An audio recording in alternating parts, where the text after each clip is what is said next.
Ryan Jarrell here for MMA News, and it's exciting to have my next guest on the show, Brendan All In Allen, who will be taking on Paul Craig in the main event of UFC Fight Night 232 on November the 18th. Brendan, how are you?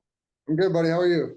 I'm good, man. Nice to talk to you again. And it's nice that you have this fight. You just keep climbing the rankings. You're number 9 right now, and this will be officially your first main event where you're on the poster, right? And they're going to be hyping you up leading up to this big fight. How excited are you for this opportunity in this matchup?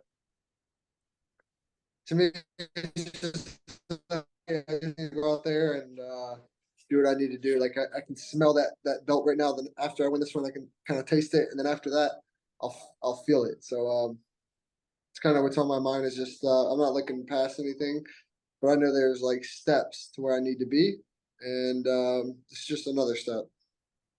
And I've told you this before, but it seems like every fight that we see you in, you're just getting better and better. You're evolving every single fight. The last time that we did speak was earlier, previous to your Andre Muniz fight.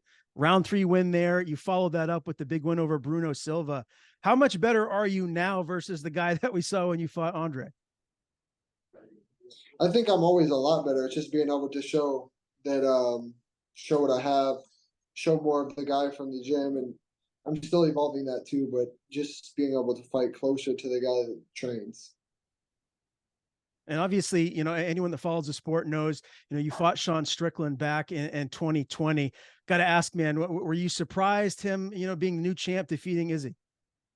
No, I figured if Izzy didn't catch him early, I figured Sean was just gonna beat him up. In our picks, in our Kudo picks, me and Tugo, we picked Strickland, so we were one of the very few. Did you think Izzy looked off in that fight? A lot of people felt like, he looked off, but it could have been, just Sean's style and pressure. It was 100% Sean. It wasn't nothing to do with Izzy. Everybody just wants to suck Izzy off and make him feel better or whatever. But yeah, he's lost what 2 or 3 times in the past year or two. He ain't what y'all made him out to be. Like he's good, don't get me wrong, but he ain't what everyone made him out to be. So, I think everyone just tries to take away from Strickland by saying that, but he's the champ. And the top of this division is stacked. There's so many great fighters in the top 10, top 15. Do you think Strickland is going to hang on to this belt for a fight or two, or is it going to change hands a couple times here in the next 6 months to a year? No, I think he holds it till end of next year. That's my if I was a betting man, that's what I would put it on. Outside of yourself, who do you feel like stylistically would give him the toughest test? I don't know because he's only got 1 or 2 more maybe, and then he has to get me. So I think he's only got one more because I think he's gonna fight the winner of Paulo and Cumshot next, and then that would put me next in line. So depending on how often he wants to fight, obviously that's me thinking of him wanting to fight like a champion, like as many times as a normal champion would. So yeah, I think he only has to hold it one more time, and then hopefully it'll be my time. Who do you think wins the fight between Hamzat and Costa? I think if Paulo's cardio is good, I think Paulo's going to win. I just don't know about his cardio. And I saw in a previous interview that you did, you were asked about who's going to win between Robert Whitaker and Dricus. And you were in the same boat as me. I think a lot of people felt like, Bobby Knuckles, he's still right there at the top. I was very surprised about that outcome. I know that there was, I guess, a little bit of back and forth between you and Dricus. Is there a chance where, he could be your next fight if you get past Paul Craig and do it impressively? I don't plan to fight again until March or April after this one. I think he'll end up fighting. I think Dricus is going to end up fighting Izzy. I think, if I had to guess, and then a motivated Izzy. I don't think his luck's going to shine through on that one, but who knows? He's the luckiest dude ever. So he definitely ain't the most talented, but he damn sure is lucky. So I don't know. For me, it's beat Paul Craig, and then whoever the UFC says is whoever the UFC says beat this guy, and you're the #1 contender. That's who it has to be. So I don't even know who that could be because everyone's so jumbled up top, and a lot of guys are coming off of a loss, or a lot of guys are coming off a loss now and then gonna fight someone. So I don't know. I don't know who it's gonna be, but whoever the UFC says, beat this guy and you're number one contender, then that's what it's going to be. So that's just how I look at it. I'm not really, honestly, I really don't know who it's going to be. Like I said, just because of the fact that so many guys are coming off a loss, are about to fight. Because I don't think you come off a loss, get one win, and then you fight for a number one contender fight. So, but I don't know. That's not my job. My job is to go win. That's what I'm gonna do. Yeah, no doubt about it, man. As far as just the back and forth between you and Duplessis, I heard you said something to James Lynch about he mentioned something about your tattoo, and that's how it all started. Is there any more of the story to that, or is it just as simple as he was giving you a hard time and you guys weren't close enough to you felt like it was appropriate for him to give you a hard time? No, I just don't. I've heard a lot about him. Obviously, he trained here. Um, I just don't like how he carries himself. But that's none of my business. I just stay out of it, mind my business. And then yeah, we went to lunch, and that was just kind of the straw that broke the camel's back. Where I'm like, yeah, I really don't like you. I'm gonna fuck you up. So, um, yeah, I don't know. Like I said, I just don't like how he carries himself as a person. He's real arrogant. I don't know. I just don't like him. And that was just the straw that broke his back. Because I ain't say nothing to the dude. If I don't like you, I'm not gonna say nothing to you. So for you to think we're cool enough to talk, like talk a little shit, it's like, uh, know your audience. You know, that's kind of how I grew up. Know your audience. So it is what it is. Though it ain't like that one little thing is like, oh, I want to fight him. It's a whole bunch of little things added up, but Mhm. it is what it is. I don't take any ill will to it. I just want to beat him up. That's all. Like he's got all this shine, all this spotlight, and I don't think he's that good. Don't get me wrong. He beat Whitaker, but other than that, who's he beat? You know what I'm saying? Like who hold on, let me rephrase that. Other than Whitaker, who has he beat that's in this promotion at 185? Who? And of those fights, which one was he not getting his ass kicked in? Other than Whitaker, that's his best performance, and Whitaker's great. Again, you can go back and say that Whitaker looked off, but then again, that could be taken away from Dricus. That's everyone's opinion, or to each their own. But like I said, which fight other than that wasn't he getting his ass kicked in? Okay. Makes sense. That's a great point. To piggyback up off what you're saying about Robert Whitaker, do you feel like his best days are behind him, or do you think he's still going to be a force as far as the middleweight title discussion goes? Oh man, Rob's such a good guy. Like he seems like such a good man, like a good person. But it'll be a long time for him to get to that belt. I mean, obviously now the belts change hands and it kind of opens things up, but still, there's still Izzy right there as like kind of a gatekeeper right now. Maybe one win and he fights again for the belt. Maybe two wins he fights for the belt again. So, but I don't know. I just think Whitaker, where he sits at this very second, not even so much skill wise, he got a long way to go. Okay, fair enough. I know you wanted your next fight to be in October, not November, because it gets in the middle of hunting season, right? You wanted to get out there and maybe get some big game. How has that prevented you from hunting? How is this camp going to look and still allow you to do maybe the things you like to do personally? It sucks, but it is what it is. It kind of fit out there. Like I'm not terribly concerned. Literally, the fight day is opening weekend for for a shotgun where I hunt, and my kids my promotion's the week before my kid's birthday. One of my kids' birthdays the week before, so I'm gonna go home for that, and then go straight to Vegas from there. And after the fight is Thanksgiving and everything, so I'll spend that with my kids, my family, and then I'll go right to Illinois to hunt for a week or so, and then come back until January, just hunting, spending time with my kids. Probably bring my oldest one with me on one of those times. So You cut out just a little bit there. What is it that you're going to be hunting, or is it just deer, elk? What is it specifically that you're looking to get? no, this year I just didn't try to get some white-tailed deer. Just put some meat in the freezer. I love it, man. And an update on the purple shorts. I know you wanted to wear that. It's your daughter's favorite color. And I did see a tweet that Cody Brundage made a while back. He wanted to wear purple shorts to support his daughter who's going through who has epilepsy. And the UFC shot that down. Is there any chance that we're gonna get purple shorts here for this fight? No, I don't think so. I don't think so. Y'all heard probably as much as I have, so it is what it is. I don't worry. I'm just gonna go fight. That's really it. I want to fight, get my check the next week, and you won't hear of me for a couple months. All right. Let's talk about your promotion, man. All in Combat. It's been going great from what I can tell. All in Combat 3 just wrapped up not too long ago. You have All in Combat 4 on November the 11th. What's the dynamic going to be as far as you being there for that event when you have your own fight a week later? No, I'll be there. Only time I'm not there is if I fight the same night, but I'll be there. We're looking forward to it. Last show of the year, it's going to be a hard show just because there's a lot going on within an hour radius from me on that weekend. They got like a bare knuckle. I think Masvidal's promotion is like maybe an hour and 15 away the night before, and then they got Renaissance Festival, and then they got LSU versus the Gators at LSU. So there's a lot going on. But it is what it is. The show goes on. We're gonna have a great night of fights. As always, the fights are gonna be bangers, and we have our first titles on the line, so we're looking forward to that. We have custom belts that no one's seen yet. Only I've seen the renderings, and they won't even be done till right before the event. So they're, like I said, they're all custom made. So I'm excited for those as well. I'm very excited to see those, and it's just another big step. And hopefully, we'll end out the year strong and come back next year with something even better. So I think it's safe to say that you're very happy with the progress of your promotion.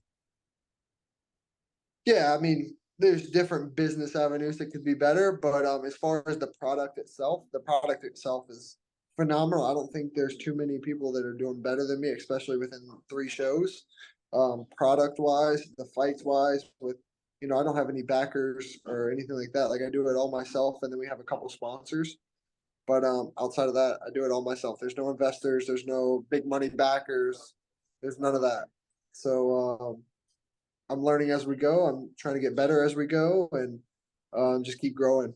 And it seems to be going good. And hopefully, we'll have a big step come next year. Hopefully next year will be a big step, and we'll be figuring that out. Hopefully after this event on November 11th. Very cool. I was sad to see that Rashad Coulter fell out of the main event for your most recent card. I know he had a medical emergency. Can you give me a little bit more information as to what happened there? I don't really know, man. That's the second time he's pulled out of a fight with the same opponent. So to be honest, for me, I felt bad for the opponent Jamal, just because it's happened like 2 weeks out both times. So I don't know. I don't know if it's a coincidence or what. You never know in this game. I'm not here to say anyone's lying or this didn't happen or anything like that. But overall, I just felt bad for Jamal because, again, that was the second time and it was like 2 weeks out and it was already hard for him to find an opponent. But we found him a couple, but they just didn't work out. And again, it just sucks for Jamal. I felt very bad for Jamal. And as I said before, if Jamal was hurt, if Rashad was hurt and was at the doctors, then I just hope his recovery was well. I got to ask you about Mila Hill, man. She looks to be the real deal. How good of a fighter is she? Where do you think we're going to see her one day when she reaches her full potential? Man, I think she's very good. She has such a high ceiling. She's just very green. But of course, that's what you expect at that start. But she's very talented. It's just in her blood to have some talent, I guess. And she works hard. So that's an even better quality. When you're talented and you work hard, that just equals success in my eyes. So, and she's just a great human. Like she's a good girl. Like she's nice. She's friendly. I have nothing but great things to say about Mila. I'm a fan. So we hope to have her back hopefully next year. But no matter where she goes, no matter what she does, she's going to do something great. Yeah, it was an absolute pleasure having the opportunity to interview her. Can't wait to see what's next for her. Before we transition to your fight with Paul Craig, I want to get a couple of fight picks from you, Brendan. Some big fights right around the corner. Let's start with the heavyweight title, John Jones, Stipe Miocic. Do we have Ann still, or is the former champ Stipe going to get his belt back? I think we're still going to stay and still. Do you think we're just at a point right now where Stipe he's just too old. He's been doing it for too long, and Jones is the younger, fresher fighter? I wouldn't even say that, man. I know Stipe's got some, miles on him with fights and stuff, and he's been in some wars. But look at John Jones. He's fought the best of the best on roids, off roids. So I think he has more miles than Stipe, but I don't know, man. You never know. Stipe comes to fight. He's a gamer. He's cool as shit. But I don't know. I don't know. John's just that good, man. He's literally just that good. I think. I think a lot of people feel the exact same way. Islam Oliveira 2. Who wins this one? I really want Oliveira to win, but I don't know. I think Islam's gonna pull it out again. I think he's just got to. I think he's that good. I hear he's that good. I think he's that good. So I think Islam's gonna pull through. It's going to be a great fight. Can't wait to watch that one. It's right around the corner. And then a fight that is in your weight class that very huge importance to, the top of the division. Jared Cannonier, Roman Dolidze. Who do you see winning that one? I think Jared wins that. I think if they go to the ground, Roman has a very like smooth transition that he does well. That I think he could catch him with. But I also think what Jared shows up. Sometimes he shows up and he's aggressive, and sometimes he shows up and he just wants to dance around the outside. So I think if he can find a happy medium between those two, I think Jared will win that. But either way, it's a good fight. To be honest, like everyone was talking shit because like I didn't take the fight with Roman. But there was a lot of things behind the scenes that were still going on that we were waiting to close out, and they fell through, man. So it was a gamble that didn't pay off. When I went back to try to take the fight, it was already gone because they had already announced that him and DB were fighting, and then DB's situation happened, so they didn't have a fight. And I heard he's gonna have a baby, and like I don't know. I heard it's like the timeline is like right around that time. So I hope he gets home to see his baby. But ultimately, good thing you got to fight because it sucks to be away from your family and not have a fight. I've been there. I've done that, and yeah, man, I feel for any guy that has to go through that situation because it sucks. It really sucks. When you're expecting to fight, you're expecting to fight, you're expecting to fight, then you get a fight, and you're still away from your family this whole time or your loved ones, and then the fight falls through. It sucks. Hey, Robbie. Is that? So yeah, it sucks. Okay, I know you got Robbie a lot of guys. Lawler. Robbie Lawler, very cool, legend right there. And I got to ask you too, Brendan, with the position that you're in now, you keep climbing the rankings. How much of an importance is it going to be for you to have a full camp? Because each fight from here on out is the most important fight of your career. Are you going to entertain any short notice opportunities if it's the right opponent, or do you want a full camp for each fight moving forward? Unless there's a belt on the line, I'm not taking no short notices just because my only two losses are short notices. Um, I made that decision after the last loss. Like, nah, I'm not fighting on short notice. If you're gonna beat me, you gotta beat me at my best. So no short notices for me, unless there's a belt. Like I don't give a fuck if it's a week's notice. If they say you're fighting for the belt, then it's gonna be what it's gonna be. All right, let's circle back here to this matchup with Paul Craig. Again, November the 18th, so it's still a little ways out. Main event, UFC Fight Night 232. Have you been told, is there going to be a lot more media obligations and things that you have to do as the main event here for this event? Nope. Same Nope, as just usual. another fight, but then yeah, I mean, as of now, I'm sure fight week I'll have maybe more. I don't know. I don't know, man. I just train. I forget. I try not to schedule myself too much shit, just because I'll forget. Like I forgot something last night that I had to do because just the schedule's ever changing with weather and stuff, depending on what workout I want to do and stuff like that. So, training's first. That's what makes more money. Um, Followers and all that stuff obviously get you more money in the long run, but as of now, fighting is my money, and training is how I win those fights. And your hair keeps growing and growing. How long is your hair going to be come fight night? I'm gonna trim it here soon. I just take like a couple inches off. It's super aggravating. I've come so close to cutting it a couple times, but I feel like I'm pretty superstitious right now about it. But I'm like I said, I'm on the edge. Like I want to cut it, but I don't want to cut it because when I cut it, I lose. So I'm like, fuck that.